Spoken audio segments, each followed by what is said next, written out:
Hello defence lovers, आपका बहुत बहुत स्वागत है मेरे डिफेंस चैनल में। आज हम बहुत ही इम्पोर्टेंट टॉपिक के बारे में बात करने वाले हैं कि भारत जो है 5th जनरेशन फाइटर प्लेन बनाने की श्रेणी में इतना पीछे कैसे रह गया।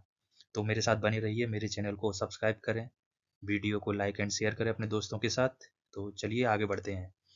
तो अभी जो दुनिया में जो 4-5 ही देश के पास अपने खुद के 5th जनरेशन फाइटर जेट हैं। जैसे यूएसए के पास F-35 है और F-35 F-22, चाइना के पास J-20 है, रसिया के पास खुद का Su-57 है।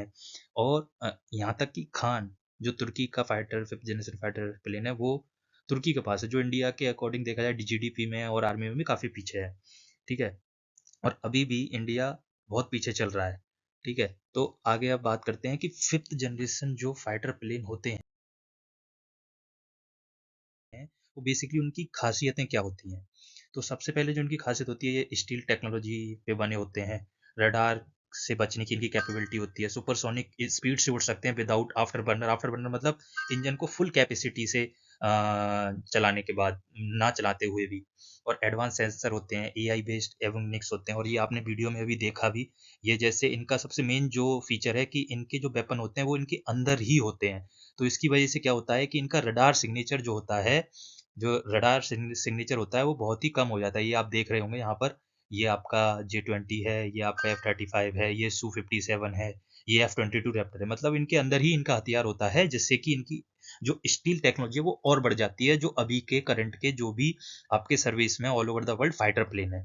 और फिर इनके उसके साथ साथ इनके ये सुपरसोनिक स्पीड से उड़ते हैं। ठीक है। तो इनका जब विदाउट आफ्टर बर्नर से जब सुपरसोनिक स्पीड से उड़ते हैं, तो ये इनको हीट सेंसर से भी क्या पकड़ा नहीं जा सकता।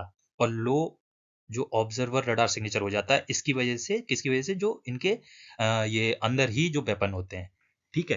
अब चलते हैं कि इंडिया का क्या स्टेटस है। मेन चीज जो है इस वीडियो की, कि इंडिया कहाँ पर अभी स्टैंड करता है दुनिया में फाइटर प्लेन की श्रेणी में।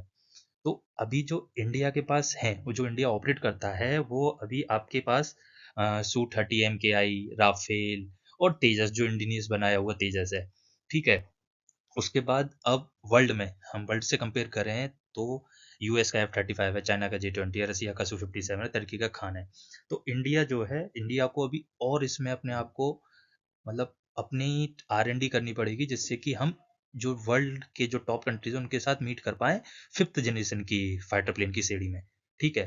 अब नेक्स्ट आता है कि इसके पीछे, कि इंडिया इतना पीछे रहा कैसे, उसका मेन कारण क्या है। तो उसके लिए सबसे पहली चीज क्या होती है, जैसे किसी भी कंट्री के लिए 5th जनरेशन फाइटर जेट को बनाने के लिए इंजन टेक्नोलॉजी चाहिए, लिमिटेड स्टील मैन्युफैक्चरिंग चाहिए, और R&D चाहिए, फॉरेन कंपोनेंट चाहिए। अब इसमें क्या है, इंडिया के पास ना तो खुद का अपना इंजन है, ना हमारे पास मैन्युफैक्चरिंग की एक्सपर्टीज है। हम R&D में भी डिले करते हैं, ये आपके पॉलिटिशियन की वजह से। ठीक है। और हमारा पिछला भी एक्सपीरियंस बहुत खराब है खुद का कावेरी इंजन बनाने में, और हम ज़्यादातर डिफेंस में विदेशों पर निर्भर है।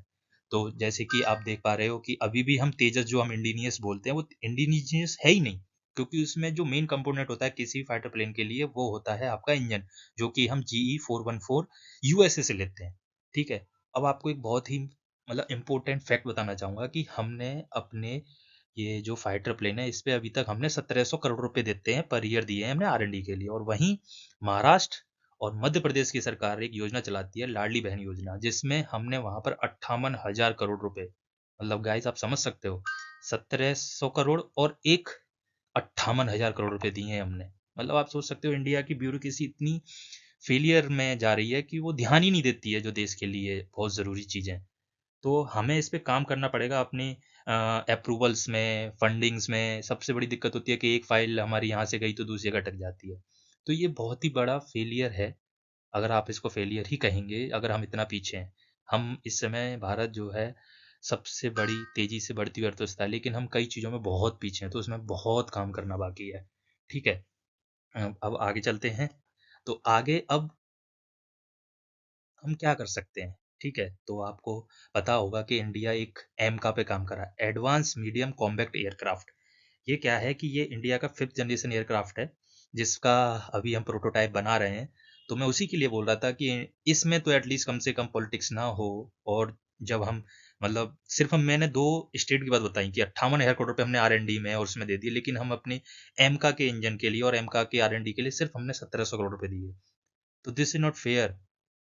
तो जब तक हमारी सरहदें ये सेफ नहीं होंगी तो कैसे चलेगा? तो अब एमका है क्या? तो आपको एमका के बारे में बता दें। तो एमका भी आपका 5th जनरेशन का फाइटर प्लेन होगा। अगर ये आता है तो इसमें क्या क्या कैपेबिलिटी होंगी? स्टील डिजाइन होगा, सेम इंटरनल वेपन वे होगा, एडवांस जो इलेक्ट्रॉनिक्स वॉरफेयर का सिस्टम होगा, एआई इनेबल कॉकपिट होगा।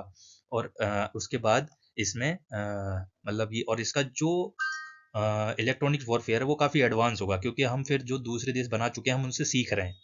और जो अभी तक सुनने में आया है कि इसका पहला जो प्रोटोटाइप होगा वो 2028 तक आ पाएगा, और जो इसकी पहली फ्लाइट है वो 2030 से 31 के बीच में होगी।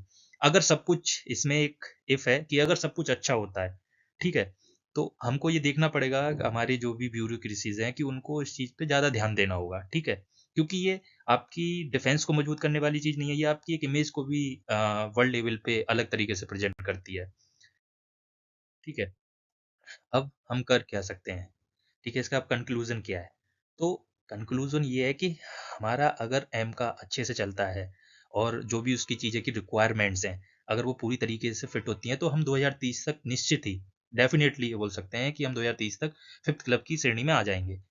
ये मुश्किल नहीं है, ऐसा भी नहीं है कि मुश्किल इंडिया ने किया भी है, आपके इसरो को देखिए, तो हमें फंडिंग के लिए पैसा देना होगा, लोगों पे ट्रस्ट करना होगा, अपने इंजीनियरों पे। तो उसके बाद अगर ये सारी चीज़ें हो जाती हैं तो इंडिया डेफिनेटली 2030 तक आपके फिफ्थ फाइटर प्लेन की श्रेणी में आ जाएगा। तो गाइज, आपको मेरी वीडियो कैसी लगी?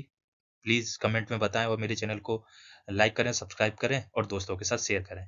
जय हिंद, जय भारत।